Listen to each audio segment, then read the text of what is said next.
শুভ দুপুর বন্ধুরা, কেমন আছো তোমরা সবাই? তো খাবার দাবার নিয়ে বসে পড়েছি।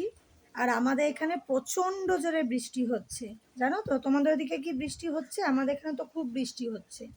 তো কালকে তো কৌশিকী অমাবস্যা, তোমরা অনেকেই জানো।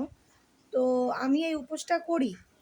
আর তোমাদের দাদা ভাই এক সময় 3 বছর বোধহয় আমার ছোট জামাইবুর সাথে এরকম তারাপীঠ হেঁটে গেছিলো। মানে আমাদের বাগুইআটি আছে, ওখান থেকে শেওড়াফুলি আগে যাওয়া হতো, ওখান থেকে জল নিয়ে হাঁটা শুরু হতো। তো ওদের সাথে সেবা দেওয়ার জন্য আরও অনেকে যেত, অ্যাম্বুলেন্স থাকতো, খাবার দাবার রান্না বান্না করা হতো, মানে স্টে করে করে যাওয়া হতো। মানে প্রায় 3 সাড়ে 3 দিন লেগে যেত।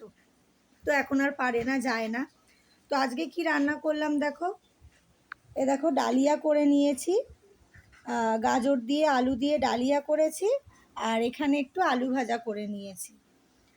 আর এখানে দেখো অনেকটা ডালিয়া হয়ে গেছে, জানো তো? আমি না কোনোদিন করিনি, তো বুঝতে পারিনি অনেকটা ডালিয়া হয়ে গেছে। তো এই করেছি। আর দোকানের রান্না এখনো চলছে, তোমাদেরকে পরে দেখাচ্ছি। ঠিক আছে, চলো ছেলেকে খাইয়ে নিই, পরে আসছি আবার।